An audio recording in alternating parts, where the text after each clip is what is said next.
So mga bagay na ginagawa mo na nakaka-addict pagdating sa isang lalaki.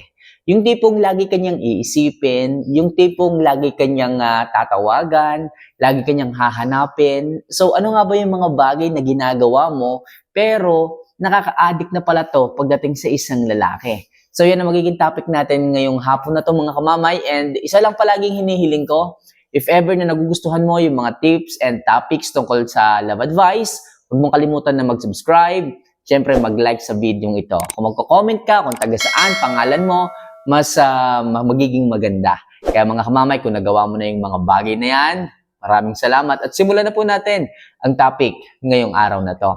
So ano nga ba yung mga bagay na ginagawa mo na talagang nakaka-addict pagdating sa isang lalaki? So number 1, yung pagiging matigas at hindi mo paghahabol sa lalaki kapag ka sumusobra na siya. Yes, mga kamamay, kapag ka inuuna mo ang sarili mo, yung tipong hindi ikaw yung naghahabol, kapag ka palagi kang sinasaktan, palagi kang niloloko, palagi kang inuuto, palagi kang iniisahan, kapag hindi ka naghahabol mga kamamay, kapag ka naging matigas ka, yung tipong handa mo siyang pabayaan, handa kang lumayo, handa kang mag-no contact rule, kapag ka alam mong sumusobra na siya, dyan po mag-i-start na ma-addict sa'yo ang isang lalaki. Yung tipong mafe-feel niya na hindi kanya kaya.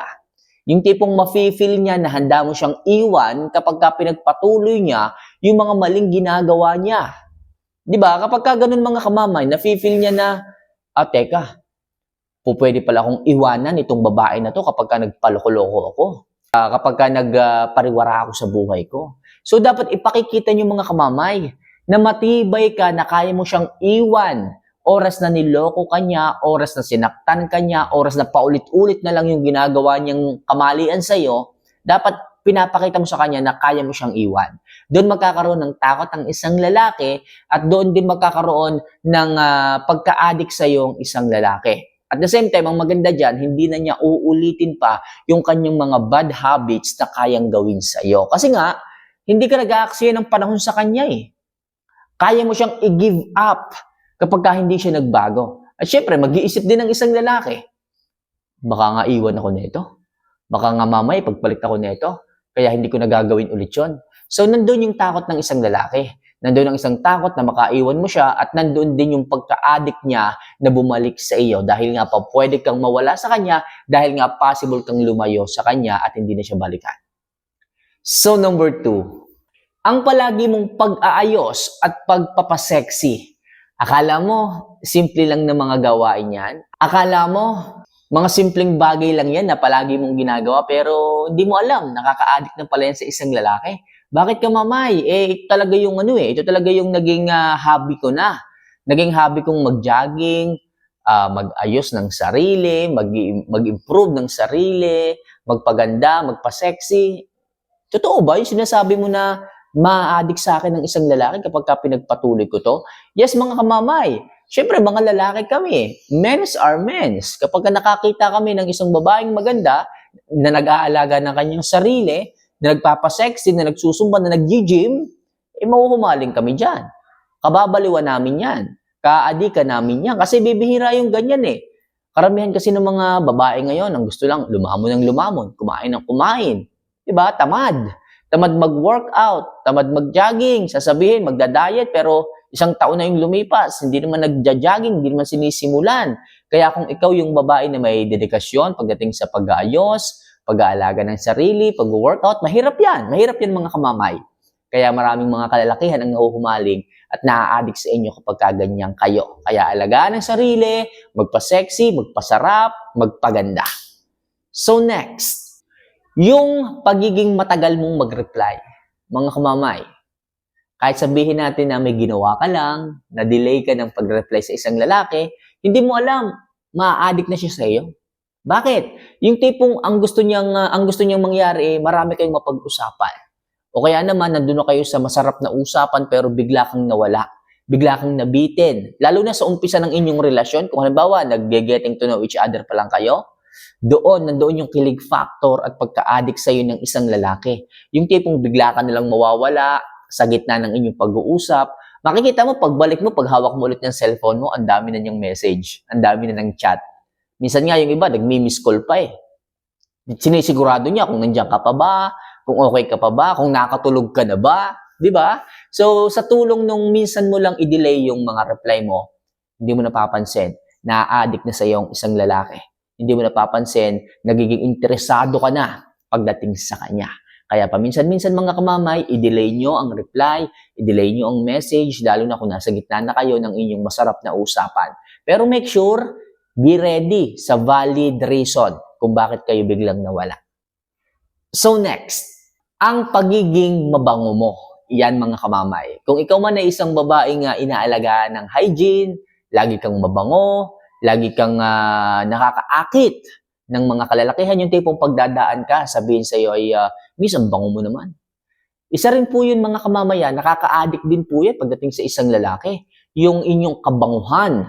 Kumpara nito, kung kayo man ay hindi naghahalaga o kabaligtaran nito, hindi nyo inaalagaan ng sarili niyo, lagi kayong amoy pawis, amoy putok. Walang lalaki mga kamamay ang gugustuhin ka.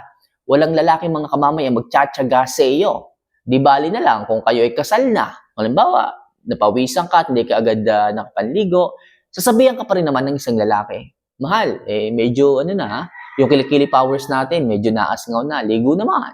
Pero pagka ganun mga kamamay, susunod, alagaan mo na sarili mo. Para kahit yung asawa mo, hindi mag-isip na baka mamaya, hiwalayan ka dahil sa ganyang amoy mo. Marami pong nagkakahiwalay dahil sa ganyan mga kamamay.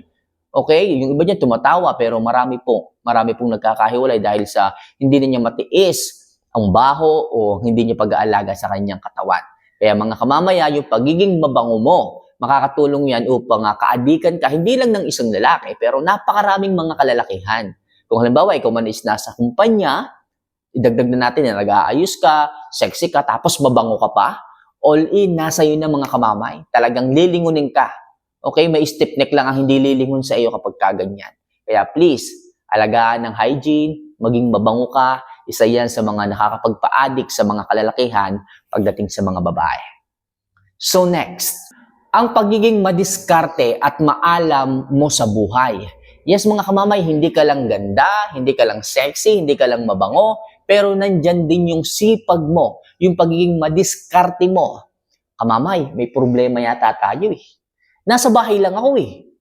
Okay, may asawa na ako pero feeling ko parang hindi na nakakit sa akin eh.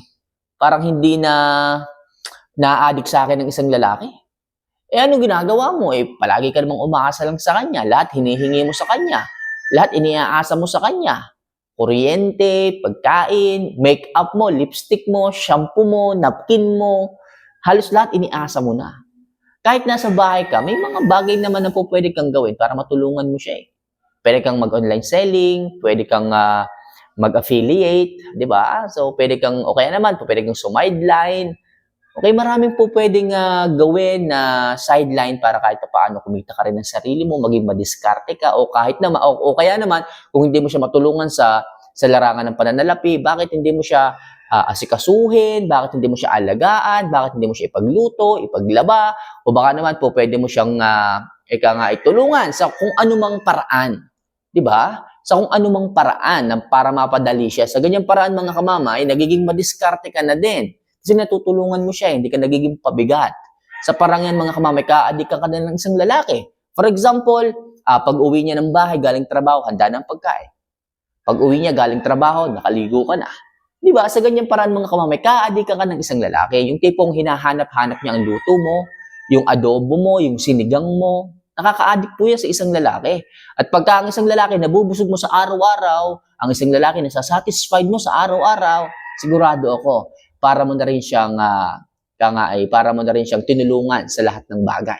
Dahil nga ang isang lalaki ay ngumingiti dahil sa mga serbisyo na ibinibigay mo sa kanya, kahit hindi ka makapagbigay ng pera, hindi mo siya matulungan sa larangan ng pananalapi, kahit doon pa lang sa mga responsibilidad mo para sa kanya. Malaking tulong na po yun at doon po mag-i-start ang pagiging pagka-addict sa'yo ng isang lalaki. Mapapansin mo rin na sa tuwing pagkaka-out niya ng trabaho, diretso na siya sa bahay. Dahil addict na siya sa mga ginagawa mo, sa mga pagsisilbi mo, pag-aalaga mo sa kanya, wala na siyang ibang hahanapin pa.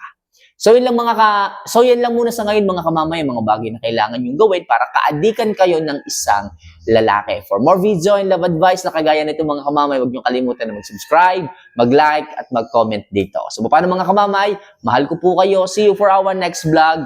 Paalam.